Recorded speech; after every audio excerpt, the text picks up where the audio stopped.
प्रणाम। मैं जदुवंशी। टेलीविज़न ने समाज का बड़ा नुकसान किया। टेलीविज़न के आविष्कार ने भारतीय समाज को फायदा पहुंचाने की बजाय उसका नुकसान ही अधिक किया है। इसे जानने के लिए किसी बड़े शोध और दार्शनिक विमर्श की जरूरत नहीं है। आप अपने जीवन, घर परिवार और बच्चों की ज़िंदगी पर गहराई से नज़र डालकर देखिए। जब हमारी ज़िंदगी में इस यंत्र की घुसपैठ नहीं हुई थी, तब हमारे पास शारीरिक गतिविधियों के लिए पर्याप्त समय था। लोग अपने मवेशियों के साथ वक्त गुजारा करते थे, दोस्तों के साथ कह लगाते थे, महिलाएं अपनी रुचि की कलाओं को वक्त दिया करती थी और बच्चे मैदान में खेल खेला करते थे, जिससे उनका शरीर मजबूत बनता था। इन सब को इस यंत्र ने ग्रहण लगा दिया। आप आंखों के किसी अस्पताल के आगे खड़े होकर देख लीजिए कि कितने छोटे छोटे बच्चों की आंखों पर चश्मे चढ़े हैं।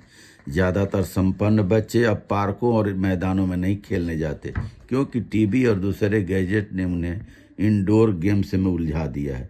उन्हें सुस्त, आलसी और मोटापा का शिकार बनाने में टेलीविज़न का बहुत बड़ा हाथ है। उनकी एकाग्रता बहुत प्रभावित हुई है और वे पढ़ने में कमज़ोर हुए हैं। यही नहीं, तमाम अध्ययन यह साबित कर चुके हैं कि लोगों के मानसिक स्वास्थ्य पर टीवी ने काफ़ी बुरा असर डाला है। देर रात तक धारावाहिक देखने की लत ने लोगों से नींद छीन ली है।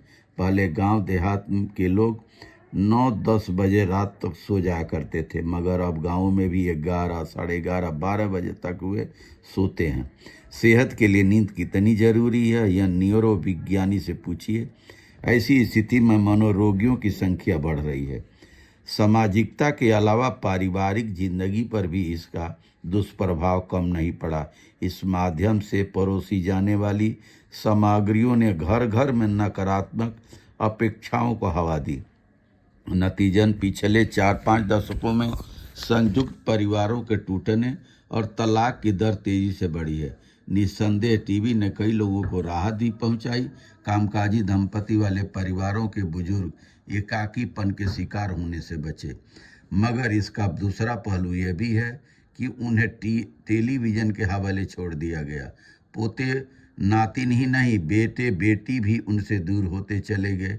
परिवार जिस भावनात्मक डोर से बंधे थे, वह लगातार कमज़ोर पड़ती गई है। विडंबना यह है कि टेलीविज़न ने जिस जिंदगी की नींव रखी, मोबाइल ने उसे और विस्तार दे दिया। अब नई नस्ल के पास इतना धैर्य नहीं है कि वह बैठकर आपका हाथ थामकर इत्मीनान से आपकी दिलजोई करे।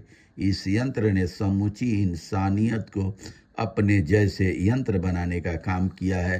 टेलीविज़न में अच्छी बहुत सी खबरें हैं, मगर बहुत सी खबरें ऐसी बन रही है कि समाज जिसमें औरतों का ज़्यादा ही रोल होता है, वो बहुत ही पारिवारिक विघटन और समाज की कुरीतियों को आगे बढ़ाने में बहुत बड़ा हाथ है। और परिवार टूटते चले जा रहे हैं और सरकार का इस पर ध्यान नहीं है। बहुत बहुत धन्यवाद। नमस्कार, प्रणाम।